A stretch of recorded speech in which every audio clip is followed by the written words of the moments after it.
Good evening.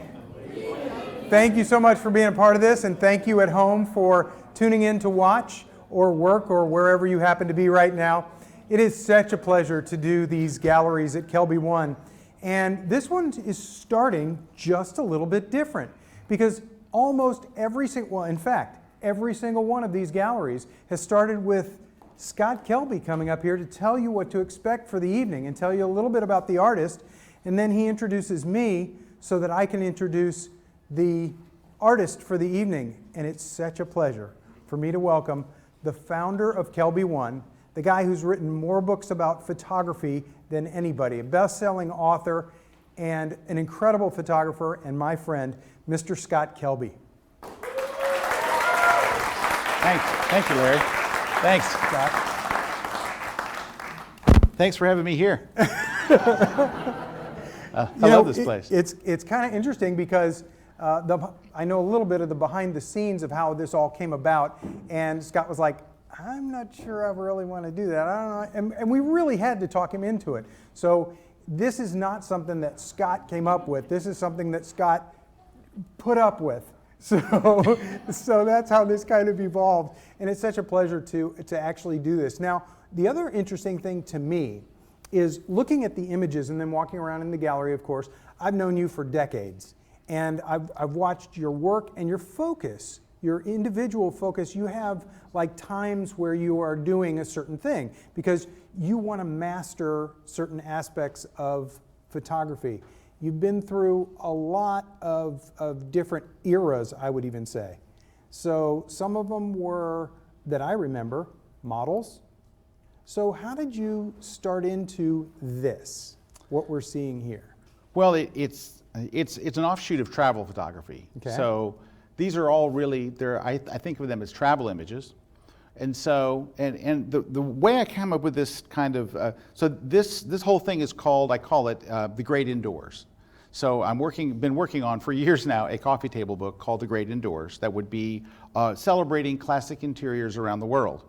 And so I think what happened was, well, I'm pretty sure exactly what happened was, one day I was putting my portfolio together and I wanted to put a travel portfolio. And so you get all your images together in Lightroom and I'm looking at them all and I'm like, man, I shoot a lot of libraries and churches and cathedrals, and I'm looking at this, I'm like, I must really like this. And so it was interesting today. I was with Eric Kuna, and who's my host on the co-host on the grid, and he was asking me, what is it that drew you to these? And I said, well, I realized I was taking so many of them, but I never really thought about, so why do I like these? And I think really, and looking at the gallery out there, I think it's the tones.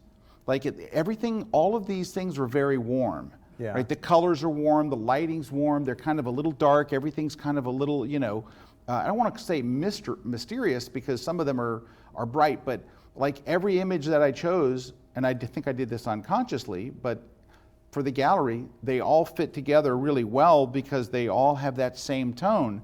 Now, some of them have reds and some of them had yellows, and I want to credit my wife Calibra. She does the staging for all the gallery shows, and she really has a knack for it. When I walked in and saw them, and I'm like, these all work so well together. And she's like, yeah, that's my thing. Yeah, I know. But until you see it, it was really exciting to see it like that, because wherever you stand in the gallery, everything works. And she would take me around and say, like, see how these two images aim here, and then that color is here. And I'm like, I could see it as I was walking around. Yeah. But I think I'm really drawn to the color tones. I think it really is the warmth, and I do love the architecture. Now, I do not consider myself an architectural photographer.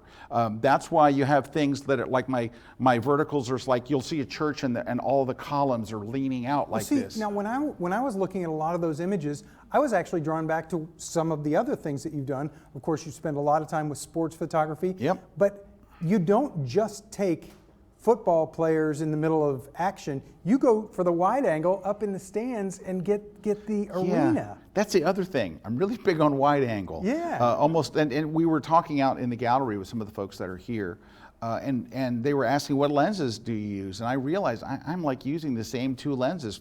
Almost all of these photos were taken with a 16 to 35 or a 14 millimeter. So almost every single one of them, it's the same 2 lenses. I mean, there's 1 or 2 fisheye that are in there. So there's a 15 millimeter fisheye. But I'm really drawn to the wide angle, and I do that, like you said, at football games. I would always climb up in the 3rd quarter because I want to wait till everybody comes back from the concession stand.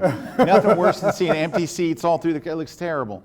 So I would climb up, all the way to the top and get those shots. And I do love the structures, and I've shot stadiums that are just empty. Right. So I do love to do that as well. And I think in one of the shots here that I included is some empty stadiums.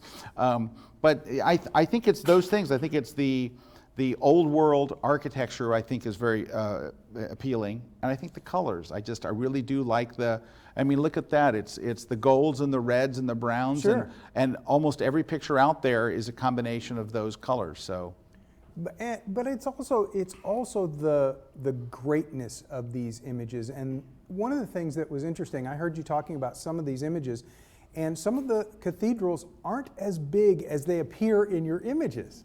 So they're kind of small, but you make them bigger by putting them on a platypod, getting low shot up, having the pews on the sides that are really big, almost apparently columns. Yeah.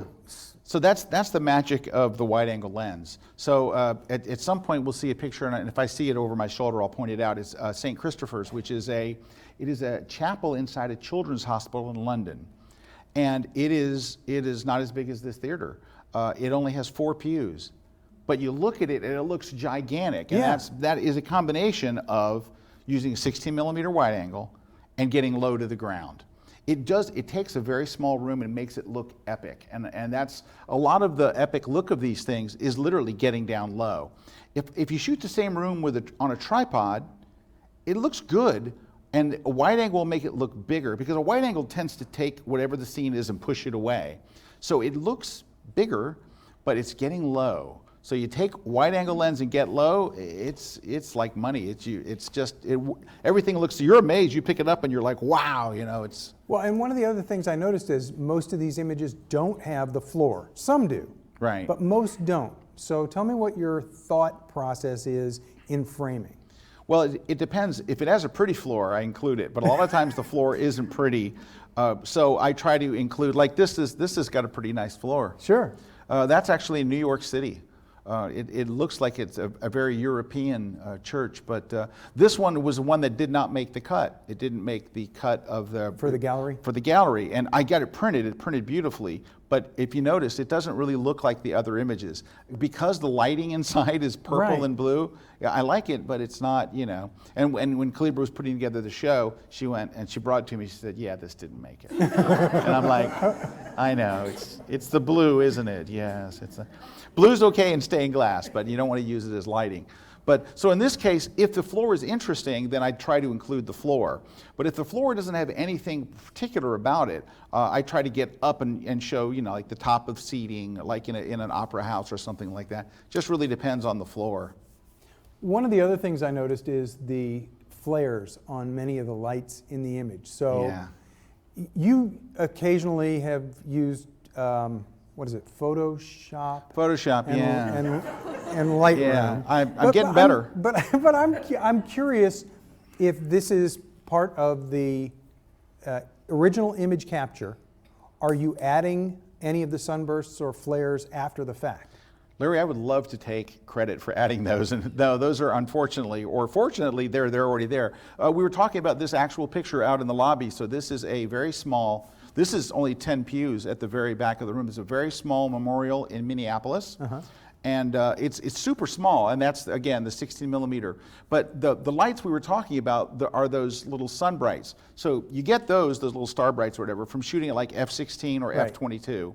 So I was probably either at 11, 16, or 22. 11 is my go-to for interiors, but because of depth of field? Yeah, because I want everything to be in focus front to back. But I don't mind going to 16, and you get those star brights. And we were discussing those, because if you look at the lights, Larry, in the arc there, some of them have the star bright and some of them don't. Which is what I was going to ask you, is why you did that. Well, so I have a brush, a Starbite brush. No, I wanted to take credit. I felt so bad. They're like, did you add those in Photoshop? And I wanted to go, yeah, I've got this great technique. And I'm like, no. So what it is, we after look at them, we realize, so those lights that do have the star bright are actually aimed at the pulpit or at the lectern. So they're designed to light the preacher who would be running the service. The other lights are decorative. They're just regular light bulbs. But I really wanted to take credit for doing some cool Photoshop stuff. But no, I don't do that. I mean, normally the shots look very, very much like they come out of the camera. They're just flatter. So I'm shooting in RAW. So when you shoot in RAW, and a lot of people don't know this, but JPEGs look better coming out of the camera than RAW by far. Sure. Because a JPEG image, it's got sharpening, it's got contrast, it's got noise reduction, it's got all these things to make it look awesome. When you switch your camera to RAW, you turn off everything. So the images look really flat when they come out of the camera. They don't look as good as it did when you were standing there because everything's been turned off. So when I go into Photoshop, a lot of what I'm doing is adding back contrast. So a lot of that, and I usually, all of the photos are bracketed, so I'm shooting 3 shots. I'm shooting a normal shot, a 2 stops under and 2 stops over. Well, when I only use 2 of those 3 in Lightroom. So when they were developing Lightroom, the engineer that actually wrote the algorithm said you don't need 5 exposures, you don't need 7 exposures. All you need is the 2 stops under and 2 stops over. So I just used 2 images. When you just use 2, it goes lickety-split, and it puts it into 1 HDR image. And the only reason I shoot the HDR is, like, if you're in a situation, you can't really see here, but there are actually stained glass windows on the side. Your camera is going to either make the stained glass window blown out, or you're going to make it so dark to make the stained glass window look good that the rest of the room looks like all the lights are off. So when you shoot HDR, it does a better job of capturing the stained glass window and the dark interior. But it doesn't look any different when you first open it. Like when you open it in Lightroom, it looks the same. It looks like just a normal image. It doesn't look HDR'd at all. Because when you say HDR to photographers, we all start to twitch. We're like, God, not that, you know. But it doesn't. It looks the same. But because you've combined 2 images, now you've got this larger tonal range. And so that's where you can go in and open up the shadows, and you can see inside the pews, and you can see inside the little boxes in the opera house and all that stuff without seeing noise. And I think that's the big secret weapon. That's the main reason that I do HDR, is to be able to open up the shadows and not see noise, and to be able to capture, you know, like the stained glass windows at the end of this. So you can see the floor here because it kind of had a cool floor. But if you see stained glass windows and they're not just completely blown out to white, that's why I did it. Those 2 reasons. I can open up the shadows tremendously without noise, and you can see the stained glass. All natural light shooting for the most part in all these? All natural, always natural light. You tell one of these places you're going to bring some flashes in, and it's game over. No, these are all just available light. Okay, so you're doing these with available light. You're doing multiple exposures. You have to be on a tripod or platypod. Yeah, so if you see it down low like this, I'm on a platypod. And for those of you who don't know what a platypod is, it is a little metal plate that literally fits. I can put it in my coat pocket. It's a little metal plate, and it's made of like commercial aircraft aluminum, so it's super, super light. And it is designed for you to screw a ball head onto it, and then your camera sits on it. And you'll actually see it in some of these images a little bit later. Oh, you have some behind the scenes? Yeah, you'll actually see it. And what I found about this is, because, you know, if you set up a tripod anywhere, people freak out. I mean, there's all these tripods forbidden and all this kind of stuff. But if you put a platypod, no one ever stops you. They just look at it and go, well, it's not a tripod. And they just let it go. They just literally, I've had security guards walk up and look at it, and I go, oh, here it comes. And they just go, eh. And they just, oh, yeah. Well, that's just, if you see me laying like this isn't using my 5D Mark IV. That was before I got the tilt screen. You reach a certain age in life where the tilt screen is the most important feature there we go. On any camera. All right, there it is. So that's a platypod, and that's my favorite ball head for it, an Oben. So Oben is like B&H's house brand, an Oben BE117. And that little flip-out screen does just a wonderful job. And so this is sitting on a step. And there's my 16 to 35 millimeter. And I'm generally at 16. I mean, it could just be a 16. I don't use the 24 or the 35. It's just for the 16. And that's the whole rig, and nobody says anything. Like, it's magic. And you can, not only can you put it in places where you normally wouldn't get a tripod, right? But yeah, and that's the technique. Now, you can use wireless and just stand up and fire it. But I never do. I lean down, and it's just lame. I have it on a 2-second timer. Okay. So when you set your camera to shoot HDR and you use a 2-second timer, it automatically takes all 3 shots for you. So you press the shutter button once, it beeps twice, and then takes all 3 shots. So it takes all three in the bracketed set. Yeah, you don't have to take 3 shots. You press once, it takes all 3 for you. It goes click, click, click. The third one takes longer. EOS R? That's an EOS R mirrorless, yeah. And look how small that Platypod is. But you know, I put my 7200 on there, Larry, and I've shot all over with the 7200 on there. It's no problem. On the Ultra? Yeah, on the little tiny one, absolutely. So think about this, the 7200 has a little foot underneath it. Right. So I put the foot on there. I've never had it tip over, not a single time, not even close. So yeah, now that's as big as I would go. I wouldn't put a 400 millimeter on that little thing, but. Yeah, and that really does, it really does. And by the way, I walk around with it put together. Like when I'm going to places. I do that all the time. I walk around with it, the ball head and the plate, because on the bottom of the plate, you can screw your camera strap into it. So my camera strap is attached to the bottom of the plate. And so when I want to shoot someplace, you walk in and you're not having to put all this gear together that draws attention too. Right. I have learned that shooting in these places, the smaller footprint that you have, the better. So it's nice to have it all together. So let's talk about some of the travel destinations. Where all have you been to capture this gallery's worth of images? Well, a lot of it is on family vacations. So wherever our family's going. And then once a year when I do my worldwide photo walk, I use that as an excuse to go to a foreign country and hold a local walk. So this is the first year I haven't done a foreign country in a while. I went to Chicago, which was awesome. That's a foreign country. That's all right. Oh, it's an awesome one though. I had such a great time. I went to Lisbon. I did walks in Lisbon. And then I went to Morocco from there because it's just an hour flight. And I've done Paris, and I've done London, and I've done Innsbruck, Austria. And so I use that every year as an excuse. Well, I have to go to overseas, you know. So really, a lot of it is, I haven't done a whole lot of trips just to go photograph. It's usually, I'm either doing my photo walk, or it's a family vacation, or I'm doing a workshop. But the workshops I have done are in places I've already been, like Venice and Paris and things like that. But, sure. And I got to go to Australia and do a photo walk there, and some of these photos, or at least one of them is from there. This is from a family vacation in Paris, so my whole family's with me.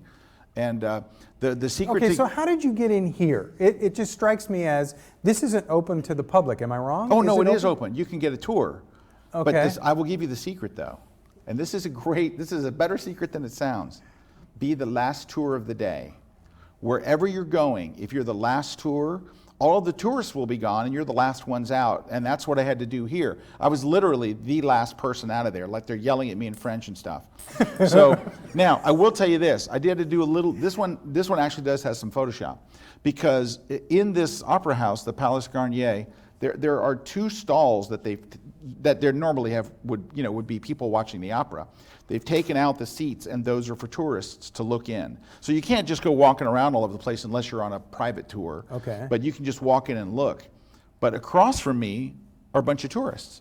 And nothing will ruin a photo than a bunch of tourists taking photos. They have no right to be there. So I did have to clone them out. And what I did was I actually took one of the walls from someplace else and just kind of moved it right over those people. And so there's a little cloning, and you can see it right across the hall there. You can see a little door where people walk in. It's the very, very far left. So there were people all standing there taking pictures, and you know, it's either that. There's a couple of different techniques. Pepper spray is very effective. Just one little blast, and they clear out. And for a long time, like you got the place for like 15 minutes. So. Okay, I think that does it. That's about ridiculous. Okay, so let's talk a little bit about your evolution of gear. Did you start off with just the minimal kit that you're down to now when you started doing these kinds of things? No, I learned the hard way. I took everything with me, which is the worst possible thing to do. I would take the big rolling think tank bag filled with every lens, because I'm like, I just never know what lens I'm going to use and all. You're a gear guy. You're not like gear. You're not a Kuna's level gear guy, but no. You're a gear guy. Kuna has an illness, but he's young. As he gets older, he will start to go, what am I doing? But I'll tell you what's great about going anywhere with Kuna. He has everything in his backpack. He has the largest backpack you've ever seen, and I don't care what you say, I need some jumper cables. He's got them. Whatever you need. He has everything in that thing. If you need a lens, if you need a filter, whatever it is in photography, it's like B&H on his back. Yeah, there's Eric right there. Yeah, and look, there's a Platypod box. Yeah, and there's more gear behind him. So yeah. But I've really gotten down to where whatever genre, if I'm going to go do a landscape shoot, I can take two lenses. I take a 70-200 and a 16-35. If I know I'm going to be doing an interior, like I was doing my current seminar tour, I was in Seattle a couple of weeks ago. And so one of the most beautiful libraries in the world is in Seattle, is at the University of Washington. It's their library. And I even asked them when I was there, I said, was this a cathedral first and then you turned it into a library? She's like, no, it was built in a library in the early 1900s. Wow. And it looks like a Gothic European, and this is the entrance to the Library of Congress. Wow. They got a really nice lobby. If you ever wonder where your tax dollars go, that's the entrance to the visitor area. But what was I saying before this? The library in Washington. Yes, thank you. It's the Suzzalo reading room. Well, I've seen it for years, but I've never could make it happen. And I wrote a letter to them. A buddy of mine who lives in Seattle got me the contact name. He went there and asked, who could I contact? Sure. And they let me come in and shoot.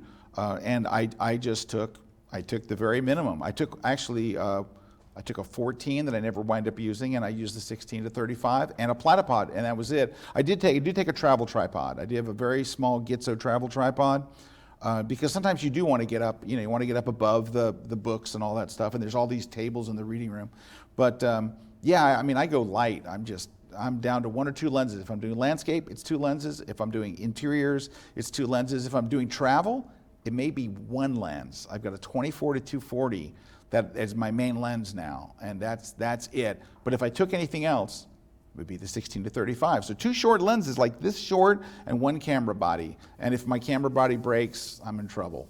Well, let's talk everything that you bring. So, how many memory cards? I have a little card case, and I probably have 6 or 7 in there. How many batteries? I take 5 batteries. So I bought. I've learned if you buy a case, you'll fill it. So Think Tank sells a little battery case for those little, like Canon and Sure. Nikon batteries. And they have these little cases that holds 4 of them. And then I've got the one that's in my camera. So I have 5. So I never run out of batteries. Okay, what about hoodman, hood loop, anything like that? If I'm going to be shooting outside, I do take a hoodman hood loop. And then I've got the platypod, the ball head. It all fits in a bag this small. I use a sling bag. It Right. is a Think Tank. I forget what it's called, but it's a sling bag. And it goes over your shoulder, comes across your body. And whatever fits in that bag. You know what? That was actually in a class that you and I did. So, yeah, on travel, on okay. my travel gear. Right. So it's just that. That's what I carry, Larry. That is it.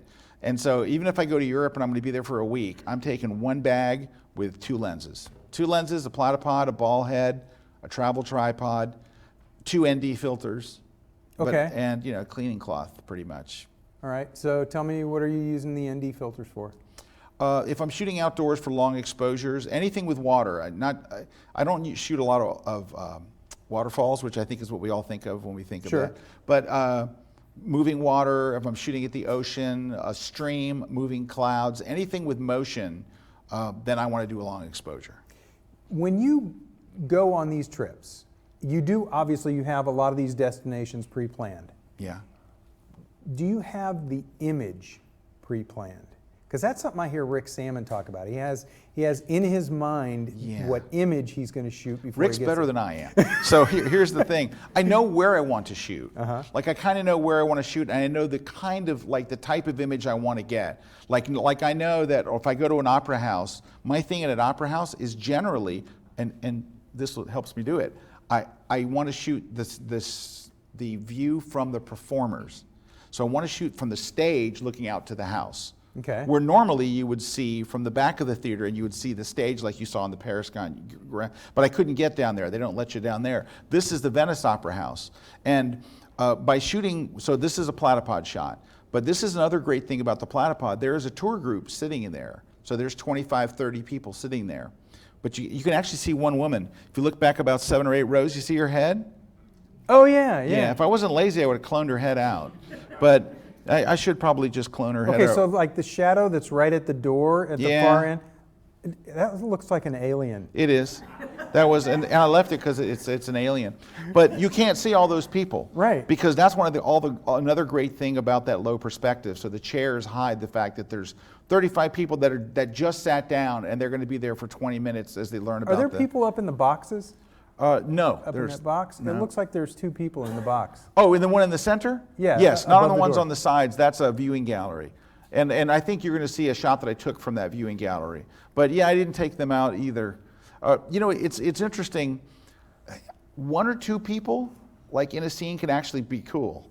And I didn't see them until I'm like staring. You get Out in the 12 or gallery, I 13 didn't see people. those people, and I was looking at this image. You start to get a lot of people. It starts to get bad. It's like so. If it's sometimes 1 or 2 people can actually make it more interesting if you see but it just depends on the photo. But usually I like to get it pretty clean.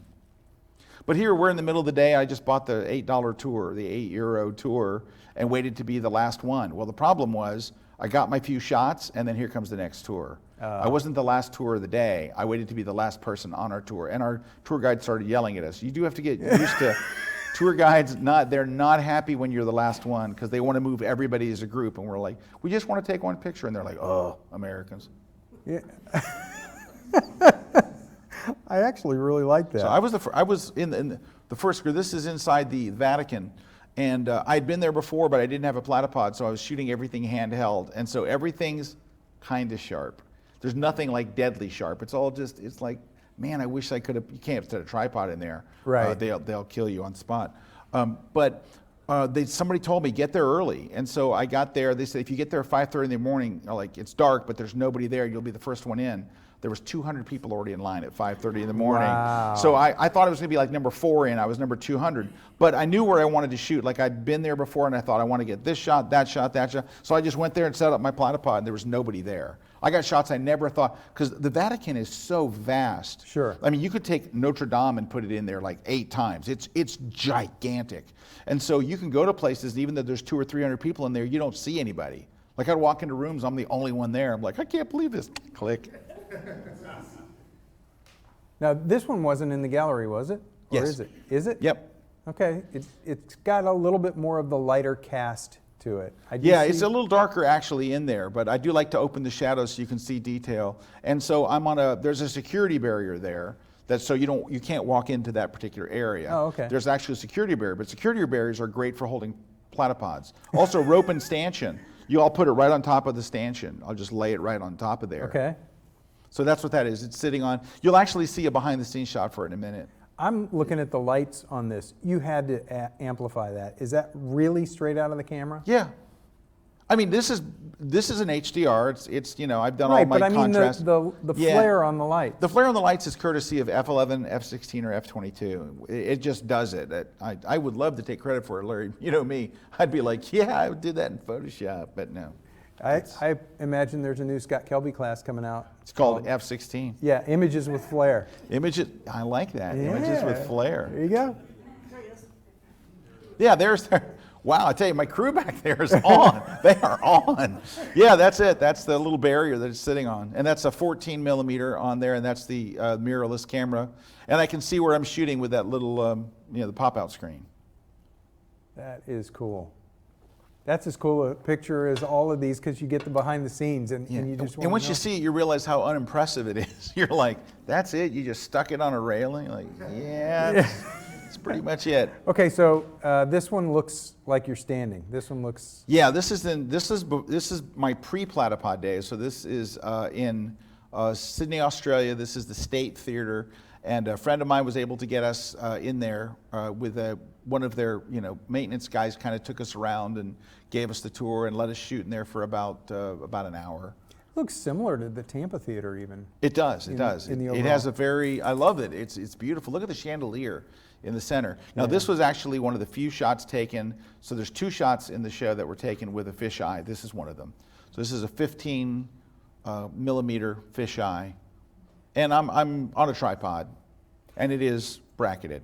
So you're doing these bracketed shots. Do you also do anything for focus blending? Or do you capture everything in the single image? No, it's just the single image, yeah. Okay, I'm annoyed at that.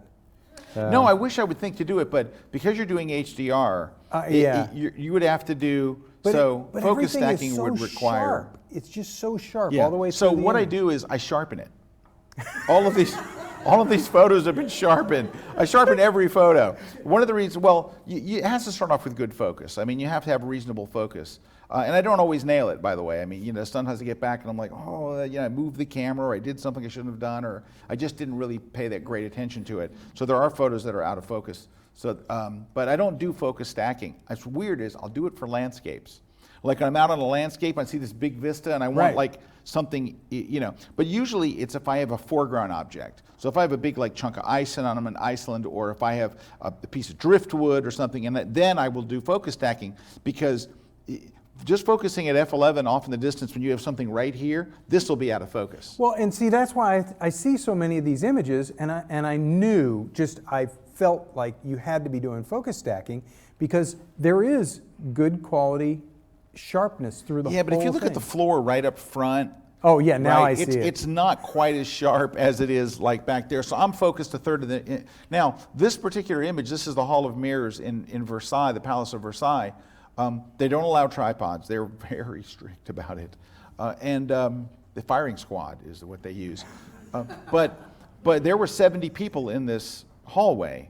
And so it was completely full of people. So what I did was handheld, I hold the camera to my eye, and I just stick it right there, and I just wait. And I take a shot every 15 seconds. So picture that hallway with 70 people milling all over the place. Yeah. As long as they are moving and they continue to move, you can take, I take a photo every 15 seconds. So I just go click, 1,000, 2, 1,000, 3, 14, 15, click, and you don't move the camera, you just stand there. So you're there for 3 minutes, taking a shot every 15 seconds or whatever. When you're done, you take all those photos into Photoshop, and you put them into one document. And Lightroom will do that for you. In Lightroom, you can select all 15 and go open as layers in Photoshop, and it will open them. Then Photoshop will do all the math for you. Anything that moved, it removes it. So anyone that moved, as long as everyone moves, if somebody stands still, they'll be in the shot. So there was a guy at the end of the hallway on his cell phone just standing there. And I'm shooting, and so I'm having to tell my buddies, hey, that guy's not moving. And so my friend went down there, he speaks French, it was Serge Germely. Serge went down there and said in French to him, I'm hoping it was nice, but the guy moved. He did, he just said, hey, my friend's shooting, can you move? And the guy he didn't even look up, he just said, oh yeah, and he just took a few steps. That's all Photoshop needed. He needed to see what was behind him. Right. So what Photoshop does is it looks at the scene, and anything that moves, it removes it. And what you wind up with is... Do you have that technique in a class? I mean, obviously I've seen you teach it, but can you think of one of the classes? My travel photography class. Okay. My last, whatever my latest travel photography class is. I showed that because you can do it manually with layer masks. Right. But Photoshop will literally do the math for you. And it'll also align all the layers, because your hand holding, they're all going to be off a little. So first thing you do is auto align layers, and it'll actually do it for you. Because when you go to the thing that does all the math, the math thing, that's the name of it. But when you do the math thing, there's a checkbox there for auto align layers. Okay. So it'll automatically align all the photos and then remove everything. It's a miracle to see it, because it takes 15 seconds. You're like, I can't believe this is going to work. And when it does, you black out. You're on the floor. It's amazing. Because you don't do anything. It's all Photoshop, and it's almost like an automated process. I remember Russell Preston Brown teaching that technique, and he showed some place that was just amazing that didn't have any people in it. It might have been the Chicago Bean or something like that. Yeah, someplace where you have all these people, and as long as they're moving. Yeah. But you know what? Every time you try it, there's always somebody that's not moving. Like I tried this in the lobby of the Opera House, because the lobby of the Opera House is almost as pretty as the Opera House in Paris. And there were a couple kids sitting on the stairs. So we just said, can you move? And they were like, my friend's trying to take a picture. And I waved to them. I had my tripod up. Yeah. I'm up on the second level. I'm like, hi. And they said, oh, I'm sorry, sure. And they got up and moved. Yeah. And so, yeah. If you're nice, people are really nice back. If you're not. I talk about this on my seminar tour, because I'm shooting this waterfall in Iceland that you're there and there's 300 people there. Right. And I just waited and waited and waited to get to this one spot, and to where there would be no one there. And finally, this family was taking selfies forever, and they finally walked away. And I could see people coming up from my peripheral vision. And what's weird is, And I think we forget as photographers, I don't need it clear for 5 minutes. I need it clear for like 1/30th of a second. I just need it clear for just a second. And I see them coming. And I'm like, so I just turn over real quick and I go, do you mind, can I take just one picture? And just smile? And they're like, oh, sure. And then I see these other people come up. I'm like, no, stop. And so I did the same thing. I said, can I just take one picture? Do you mind? And they're really nice. But I've been in situations where I'll see photographers yell at people. Oh, They'll be there and they'll go, hey, I'm trying to take a shot. Can't you see? And then they race into the photo. Yeah. It's like, just be nice. It's like your secret weapon is just being nice. People understand. They want to take a nice picture too. You know, they see you with a tripod and you're all set up and you're just like, do you mind if I take one picture? They're not going to be like, nope, unless you're mean. And then they race in there and they're taking selfie sticks and all. They're buying selfie sticks even. One of the cool things is we are broadcasting live around the world, and we also have comments on that board. Then we have this high-tech, somebody just sent me a text. So one of the questions that just came through from Lynn Hughes. I know Lynn. What's the one place that you still want to shoot? Well, for landscapes, I want to shoot in Patagonia. So that's like a place that's not that traveled. I mean, people do go there, but it's kind of, I was the Faroe Islands, but I got to go there this year. Okay. I kind of want to, I want to go, I guess I would say the one thing that is more likely for me to get to is I want to go to Fez. I want to fly to Lisbon and then go to Fez. So it's an easy flight to Lisbon. Lisbon's closer than you would think, and you can get great deals. And then it's an hour flight to Morocco. So if I can go to Fez, then you can get to the Blue City. So it's a city that looks very Moroccan, but the walls are all blue, and they call it the Blue City for obvious reasons. But then you can leave there and go into the Sahara Desert and stay in like a really nice tent and shoot camels and stuff. Which they're always surprised when you go over there and want to shoot camels. That's like coming to Florida and saying, can you take me to see cows? Like, you're like, why? You want to? Seriously, I've had drivers like in Dubai and go, you want us to take you to see camels? They look at you like you're crazy, and we're like, this is what Americans do. This is what we do. We think camels are cool. But and only on hump day. But that would be it. That's an American. My daughter calls those dad jokes. They are dad jokes, yes. So yeah, I would say that it is to go to the Blue City in Morocco. That would be, so thanks, Lynn. I've met Lynn at Photoshop World. She's lovely. I want to talk to you a little bit about some of the things that you did before this, because you've had, that I remember, a lot of different times that you're focusing on something in particular. Yeah.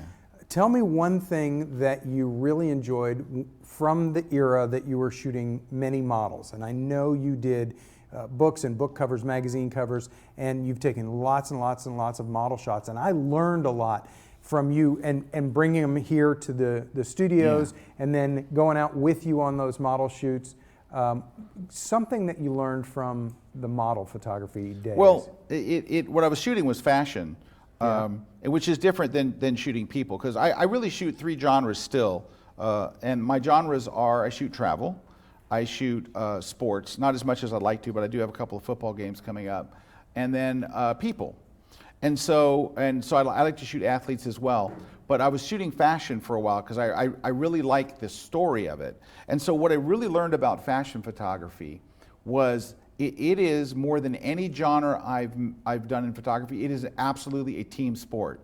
You need a group of people to make a really good fashion shoot pull off.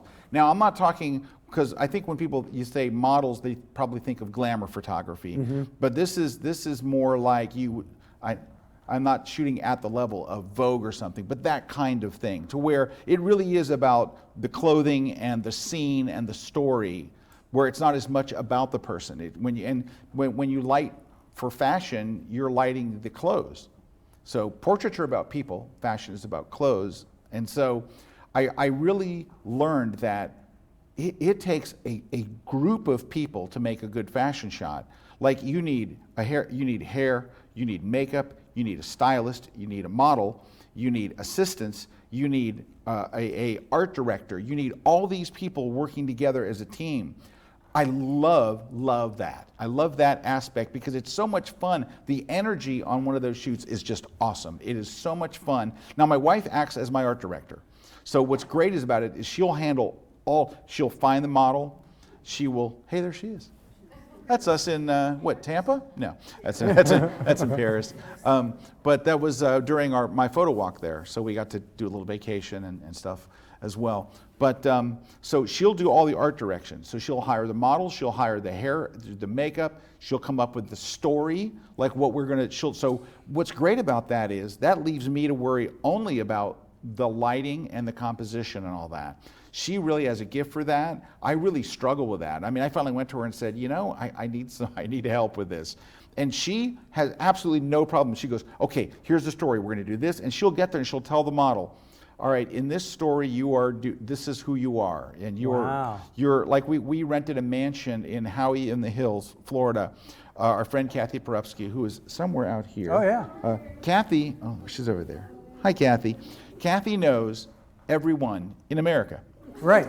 On a first name basis. I know. Facebook gave her a waiver, and she's got like 87,000 friends. She does. It's amazing. But Kathy just always knows these places, and Kathy comes and says, oh, I got this place to shoot that's amazing. So she got us to be able to get in there, and it did. We took enough equipment that we had to rent a truck. So, and it was weird, Larry? We got there, and we had a staging room where we set up all of our lighting, and we never used a single light. The natural light was so beautiful. After we unloaded everything, all we used was natural light all day long. Huh. But my wife would work with the model and she'd say, okay, so here's the story that we want to tell.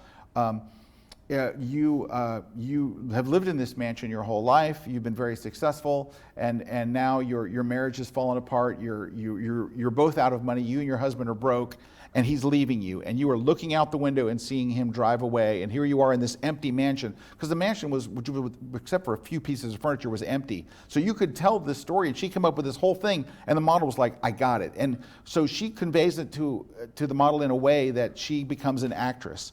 And so then the story seems to have the image has a story behind it. And you can see it, it's so great, and she really has a knack for that. So, but it's like there's 11 of us on the set when we do one of those. So we don't do a lot of them. They're very hard to do. So I try to also weave them into education. So I wrap it into a class or something else, because it's very expensive to have 11 people on the set. Sure. And to rent a location, because that place, while Kathy did find it, there was still, it was very reasonable, but a rental fee. So you have all of these, multiple assistants, all of this gear. You rented a truck. You probably rented a dress. So then you have hair and makeup. It all adds up. But Larry, I swear it is just the most fun. The energy on the set, everybody's working together, and they all know what the vision is. Like Kelby will tell the crew, here's what we're going to do, here's what we're trying to achieve, and all. And then everybody comes, and to see 11 people all working to make one photo, and I shoot tethered. So as I'm taking the shots, you see them appear full screen on my 15-inch laptop. And everybody will kind of get in the scene like, ooh, I like this, or hey, you should try this and all. And so, but at the end of the day, Kelby's the art director, so she has the final say. I have the final say over the composition and the lighting and all that stuff, which I really love. I love lighting, and so that's my thing. If I get to do that, and I only get to do a few of them a year, it is just a blast. It's really fun. I also want to, because we have a little bit of time, I want to ask you a little bit about sports. I watched you are in the zone, no pun intended, when you're doing football, sports photography. I actually saw one of my favorite pictures of you on the field was when your monopod or tripod was getting crushed. Yeah, Aaron Rodgers, I was in the end zone. It was the NFC Championship game. Yeah. So whoever wins this in Soldier Field in Chicago, and whoever wins this game is going to the Super Bowl. And so my only chance, my only hope in my entire life to shoot them was that the Bears won that game. They did not. But in the opening drive, the Packers drive down the field, and I'm in the end zone. We're right on the goal line. And Aaron Rodgers rolls out, and it looks like he's going to do a naked bootleg, and he just takes off running. And he's coming right towards me. And I'm on my knees, and so you have the goal, right, the marker. Yeah. Then you've got a line behind that, which is for video guys. Then you have another line behind that the photography guys have to stay. There's all this room between me and Aaron Rodgers, and I'm thinking, he's never going to make it to me. He comes flying at me, snaps my monopod in two. My camera goes flying. Everything goes everywhere. But I'm on my knees. I didn't have very far to fall. So I just kind of leaned over, and I grabbed my second camera, and I started shooting. Aaron Rodgers is on me. It's like me and Aaron. So I'm like, and I've got my second lens, I think was like a 24. So I'm like click, click, click, click, click. And his buddy comes over and helps him up, and they scored, on the opening drive. And I didn't realize my monopod was broken at this point because I just got knocked over. And I get up and I see my lens upside down with just half a stick. And I'm like, and this is the opening drive of the game. I've got like 3.5 hours with a 400 millimeter lens. The lens is, you saw the picture of the lens. Yeah. It's laying there on the ground. I'm like, oh no. So when I was done, I did a blog post about it. And the name of the blog post was Aaron Rodgers owes me $250. And I wrote this whole story. And I wrote a caption for each picture as if Aaron Rodgers was aware of what happened. And that his friend was like, hey man, I think that was a gitzo. Like this other guy's got his arm around him and he's saying, hey, congratulations in real life. But I wrote that he was saying, hey man, I think you ought to give him a couple $100. And he's like, how much do you think? And I told this whole story to where at the end of the game, we're in the center field and then Rodgers walks over and he shoves something in my hand and I look and it's like 150. and anyway, it was just for laughs and all. Everybody picked that up. Sports Illustrated picked it up and all. You can still go find it. If you search for Scott Kelby plus Aaron Rodgers plus monopod, you'll find it in 2 seconds. So my favorite thing was the picture that was of you getting hit by him at that moment.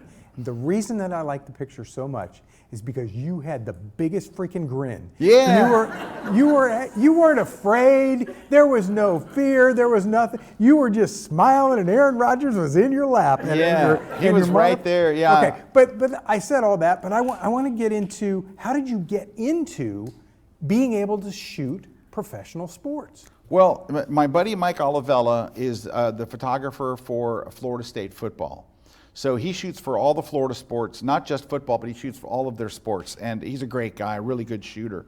And my brother, one of his best friends, is Mike's neighbor. So they live in Tallahassee, Florida.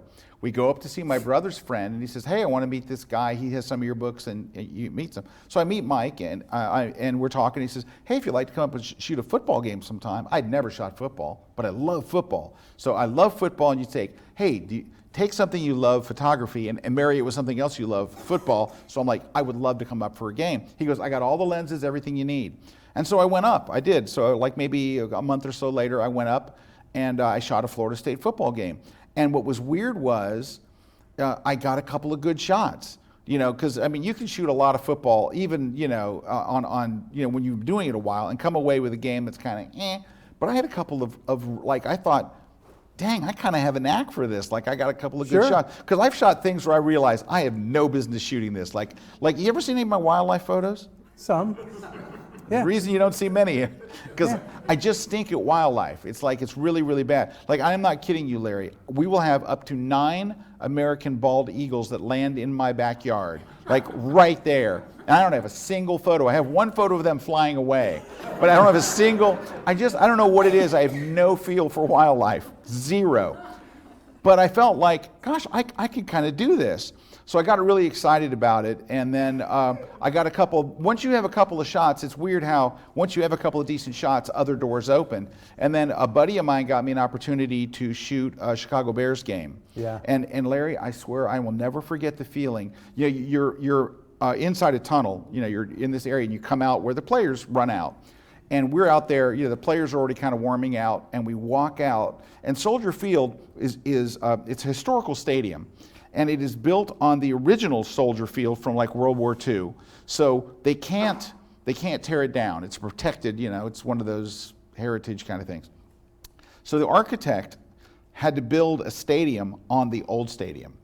So Soldier Field goes like this. I believe it is the stadium in the NFL where the players are, the crowd is the closest to the game, the closest to the field. It's steep like this. Larry, when I walked out that tunnel and I was in this giant thing, I'm like, I cannot believe I'm getting to do this. It completely blew my mind.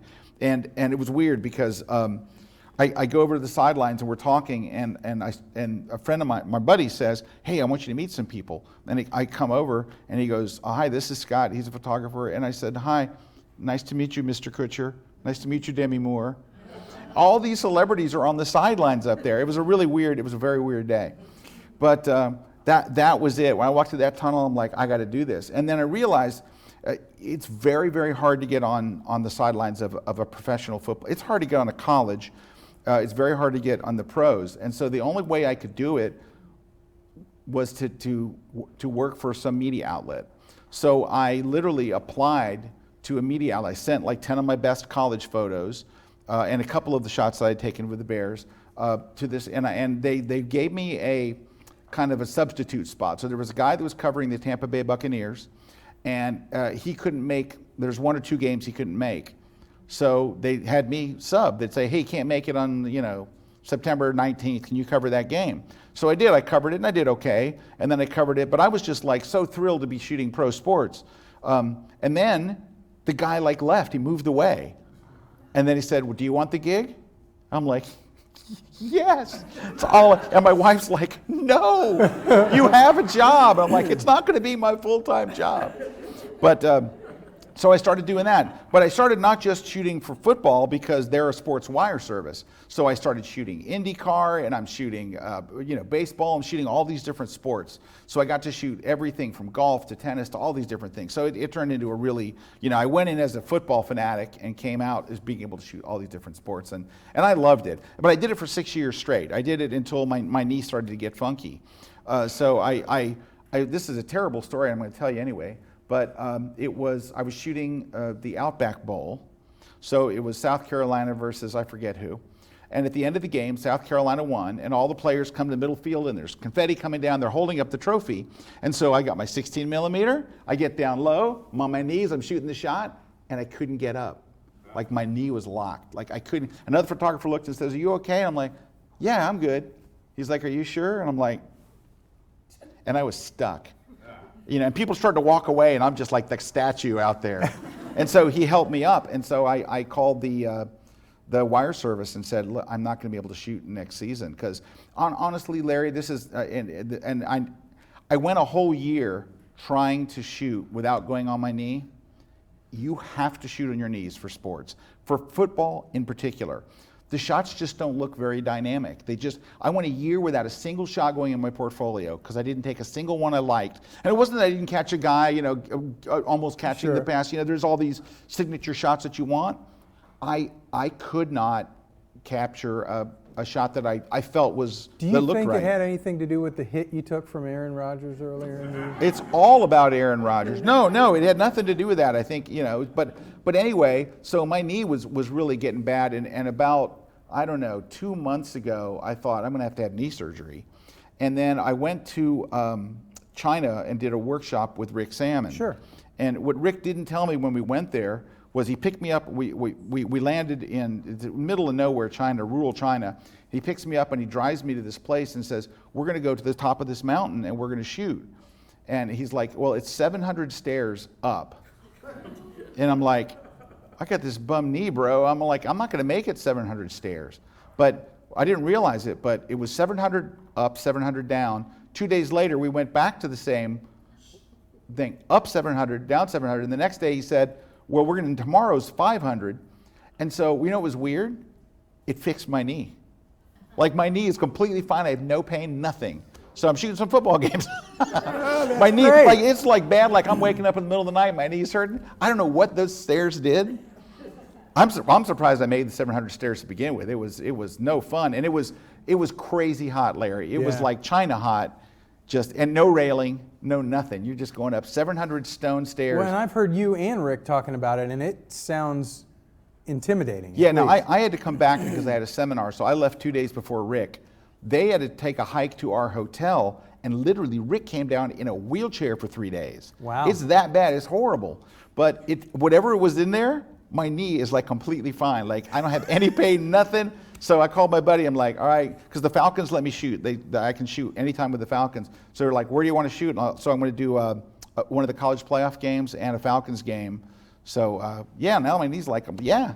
Okay, I have learned a lot from you over the years. And one of the things, and I've told you this before, but one of my favorite things is when Scott wants to learn from somebody, when he wants to go to a workshop, he would go to a workshop. Now, Scott is a consummate professional when it comes to training. And one of the things that a good trainer does is you go and learn, but then immediately you come back and start unpacking. My favorite thing was Scott would go to these weekend seminars, And then he'd come back and I'd be sitting there in my office and he'd just stop by my office and tell me in 15 minutes everything he learned over the weekend. It was great for me because I got to learn a whole weekend seminar in 15 minutes, and it was great for him because he was, going back over the things that, okay, so you have learned from a lot of great instructors over the years, from a lot of different kinds of things. You learned sports photography from what? Well, I went to workshops with like Peter Reed Miller and stuff, but Dave Black. I will say I have an unfair advantage. So we hire all these amazing instructors. We have over 110 instructors on KelbyOne. Yeah. And they all come through here. And like with Dave Black, I want Dave to do a portfolio review with me. By the way, huge mistake. Oh God, it was terrible. I had Joe McNally do a portfolio review for people. Huge mistake. Like Joe looked at one of my images and says, "Why is this here? What is this doing here? Why did you take this photo? Why did you even push the button?" And I'm like, it's awful. But you learn a tremendous amount. But you're in the fetal position for 20 minutes. But so having that advantage of having these people come in there, because I wouldn't just like shake their hand in the hallway. I'm like, let's go to lunch, let's talk, because to have access to and what our thing is, like we try to get people that learning is their thing, right? It's their calling. They didn't do it. It is their living, but they didn't choose it. It chose them. So these people, if you say, "Hey, what setting to use? What's this?" They can't wait to tell you. Sure. So I was very fortunate to be able to learn Flash from Joe, Sure. to learn sports from Dave Black and Peter Reed Miller and some of these incredible legends that are just so it's wonderful. It's to be able to just sit there and ask them questions is just crazy. One of the things that is interesting about the series that we see in the gallery and the series that we've been looking at here. That's my house.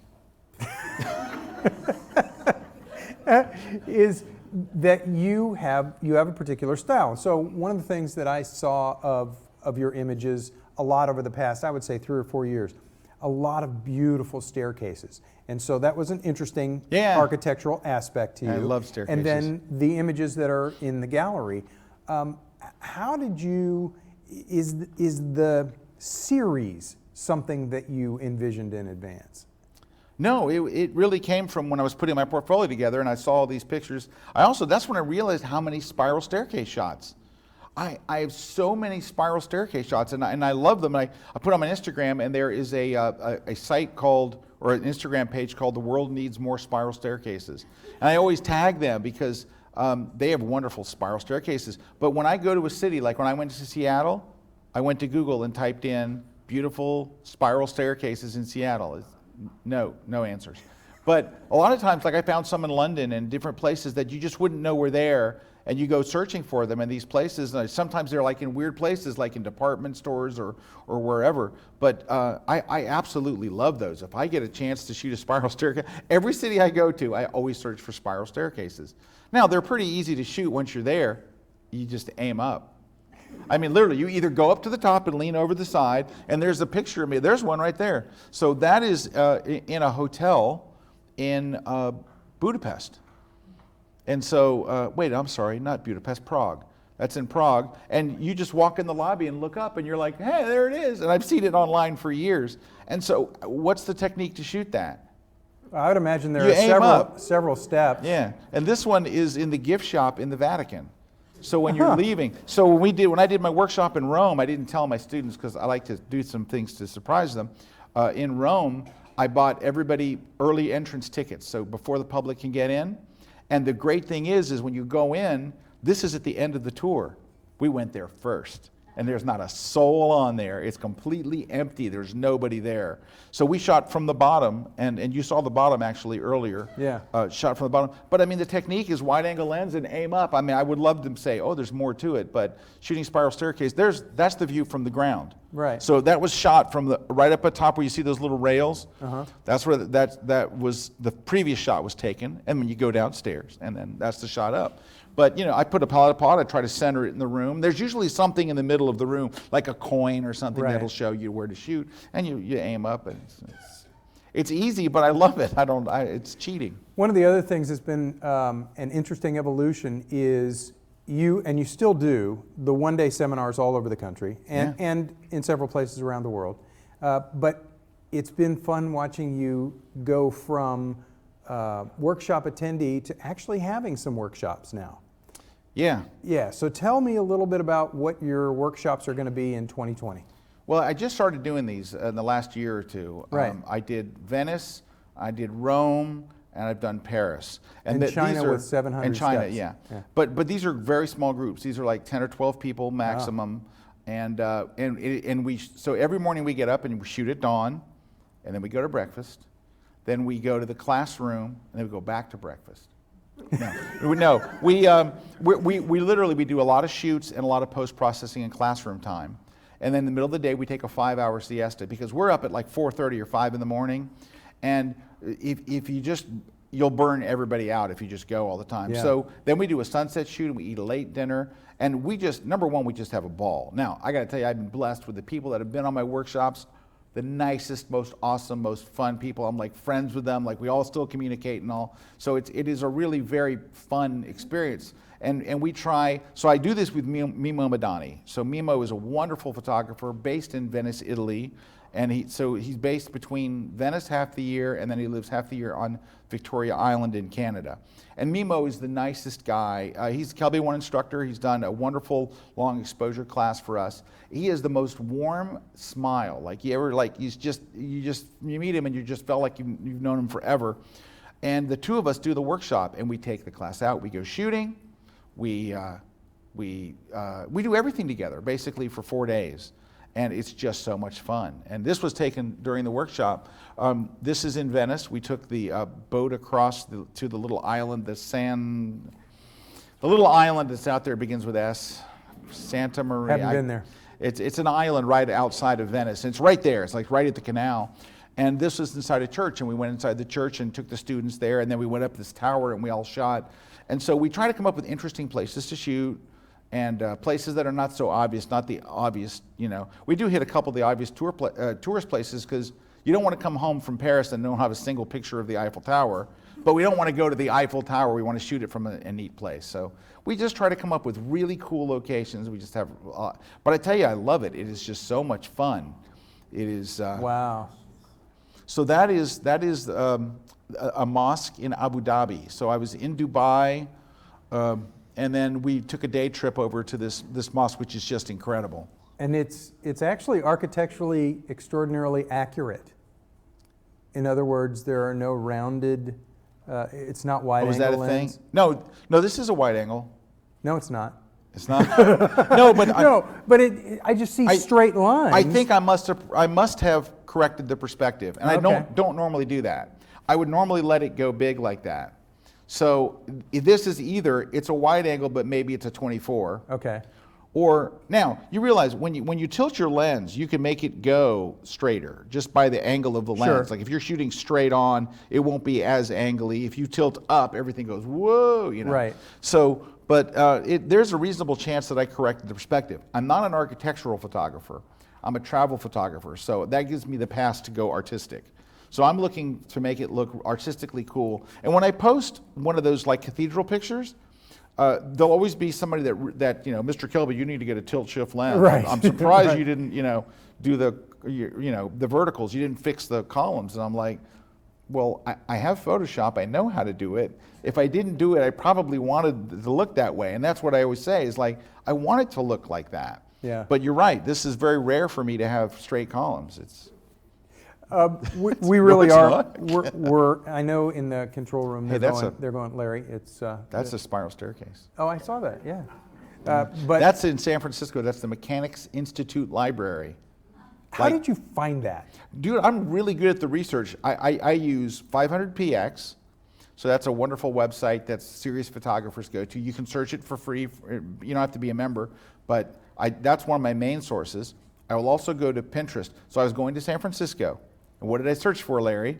Spiral staircases. Yeah. I searched for classic interiors. I searched for cathedrals. I searched for the typical stuff that I would look for, and that was one of the things that came up, the Mechanics Institute Library. And it was like, and then once you get there, there's a security guard at the desk, and I said, can we shoot he goes, you can't go in the library because you're not a mechanic.